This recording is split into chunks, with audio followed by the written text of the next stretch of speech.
Hi everyone, my name is Cyrus Jansen. I'm an American expat for the past 13 years, 10 of those being in Greater China.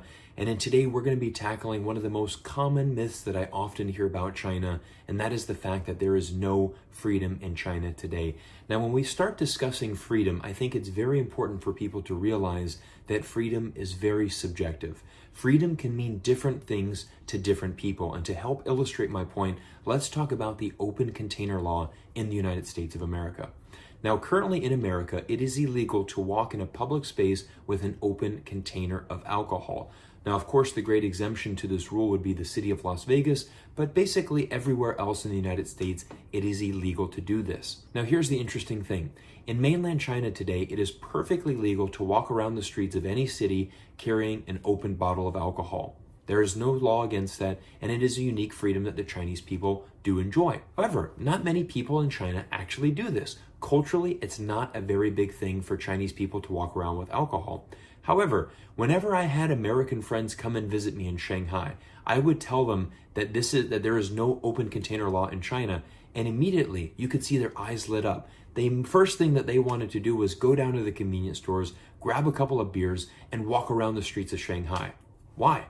Well, because it's a unique freedom for Americans. They really felt as American tourists in China that this was a freedom that they just had to enjoy because they knew that they couldn't do that in their home country. So again, an open container law for Americans probably would be a very, very big thing. For the Chinese, not so much. So different freedoms mean different things to different people. Now let's apply this same logic to some of the more important principles of freedom. Now, one of the first arguments that people like to make when talking about freedom in China is the fact that the Chinese government controls the internet in mainland China. And it's true. Some of the world's most popular websites like Google, YouTube, Facebook, Twitter, Wall Street Journal, New York Times, all of these websites are currently banned in China today. However, here's the interesting thing. China has 1.4 billion people, and it has a very vibrant internet scene. There are hundreds and hundreds of millions of users. Many of them are active on the internet for hours at a time, and they have some of the most incredible social media apps. So although there is no Facebook in China, there is WeChat, which is just as good, if not better. There's no Twitter, but there's Weibo. There's no YouTube, but there's Youku. So whatever Western equivalent that you want, China already has that. It's already existing in the Chinese internet system. Now, a lot of people would follow it up and say, well, the Chinese government is controlling what news the Chinese people can see. They don't want anybody to learn what's actually going on in the outside world. Now, in the year 2000, Chinese nationals made over 10 million overseas trips. However, in 2018, that number rose to 149 million. This 18-year period represents an increase of 1,300%. Now, the point of me showing you this graph is the fact that the Chinese are now the #1 tourist in the world. Chinese have a great sense of what's going on in the world because, one, they're traveling abroad. They're traveling to all corners of the globe. They're learning about different cultures and societies. And the reality is when they learn about all these cultures and societies, they enjoy their time and then they go back to China because China's their home. They enjoy their life in China. Even if they immigrate, they still come back to China. They still maintain their homes and things in China. Now, a lot of Americans like to own firearms. In fact, there's actually more guns in America than people itself. And that is one of the things that many Americans have said to me. Well, what about safety in China? In China, the government controls the fact that there's no people that are allowed to own firearms in China. And it's true. Now, from my perspective, I'm an American that I don't really value the freedom of owning a gun. It's not a huge priority to me. I've never owned a gun. I don't like guns to begin with. So it's not a huge value, even though I'm an American. Again, this is where freedom becomes very subjective. It's not a huge value to me. I actually prefer living in a country like China because guess what? In China, there's no guns. So when there's no guns, there's no gun crime. There's no homicides. There's no school shootings. There's no dangers of me walking out in the middle of the night into a bad neighborhood and getting shot or killed. None of these exist for when I live in China. And that's a great freedom that I enjoy. So again, this is very subjective. So a lot of people in America would say, well, you must have guns because you need to control yourself against a terrible government. What happens if the government goes bad? You must protect yourself. Now, we actually saw this last month when many protesters rushed the Michigan courthouse and they stood outside with their massive guns and they said, look, this is America. This is why we need to have guns, because we need to protect ourselves against the government.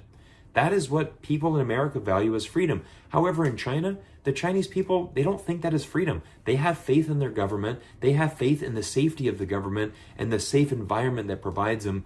China is one of the most safest countries in the world.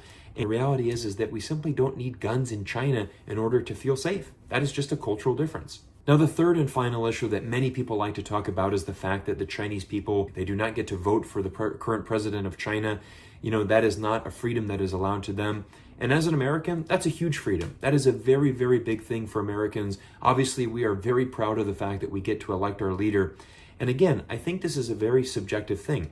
Now, when I was living in Hong Kong in 2016, I have to be honest with you, it was a great amount of stress on me as an American because everybody knew that I was American. The first question that they wanted to ask me was, what do you think about the election? Trump or Hillary? Trump or Hillary? I had to endure this for about 8 months as we got, closer and closer to the election day. And when finally the 2016 presidential election came to a close, it was actually a great relief for me because I finally didn't have to answer all these questions about having to vote. It honestly was a great stress in my life. Now, don't get me wrong. I'm not saying that I don't, appreciate the fact that I get a chance to vote as an American. I am an American. It is my vote, and I'm very happy to have that. However, I can understand when people in China are saying, you know what? It's a lot of responsibility to vote for your leader of the country. There's probably a lot of people out there that don't really understand the ins and outs of the government, how it works. There's probably a lot of voters out there that aren't really educated to make a properly educated decision in their vote. This seems like a really big responsibility. I'm glad that somebody else, with more experience can make that decision for me. Now, again, this sounds very strange for Westerners because it's like, whoa, whoa, whoa. No, I must have the chance to vote. That's great. But what we can't do is we cannot apply these Western values in a Chinese system. And that is where a lot of the errors that we have, these cultural differences and this big fight between China and the United States is currently happening right now. Now, just this past week, I had a very interesting conversation with somebody on Twitter who was very much against the Chinese Communist Party. And he told me this. He said, Cyrus, unless democracy and the right to vote is given to every single Chinese citizen, we will never know what the true wants and desires of the citizens of China are. Now, my reply to him was this. I said, well, it's very simple. If you actually talk to many Chinese people, the vast majority of them will say that they have faith in their government. They have faith in their government because of what has happened the last 30 years. In the last 30 years, China's government has alleviated 80% of the world's poverty within their own country. Okay, 80% of the world's poverty alleviation around the world has occurred directly in China. Over 700 million people have been lifted from poverty into the middle class. Basically, they're saying, well, look at China. Look at our progress the last 30 years. It's going really good. I have no reason to believe that the future will not continue to go good. So why do we want to change? Now again, I told this to this man on Twitter, and he simply replied, yes, but we must give the Chinese freedom. They don't have any freedom to choose. But it's really interesting. It's a catch-22. Chinese people are literally telling us that they enjoy their government, that they enjoy being Chinese, they enjoy their country, they like everything the way it is. However, we're not listening to them, and we want to install democracy in their country to give them freedom. Do you see what I'm saying? It's very ironic because they're experiencing freedom right now. The freedom that they like and that they want is they just want their country to be left alone. That's one of the biggest desires of Chinese people. And this is what you're seeing, these tensions with the United States and China. United States is saying we must bring democracy to every citizen in China. The vast majority are saying we don't want democracy. We just want our own country. And that's fine that you have democracy. We're not telling you that you need to change your way. We're just saying don't come to China and try to change our way. Let's just try to get along together.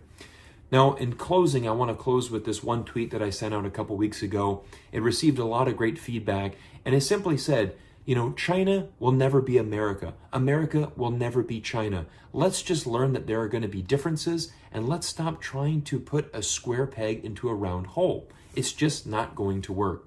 So this is why I want people to understand when we're talking about freedom, the Chinese people have a tremendous amount of freedom. They can travel the world, they can buy real estate abroad, they can immigrate to other countries, they can send their kids abroad, they can stay domestically, they can open up businesses, they can invest in the stock market. Chinese people can do so many different things.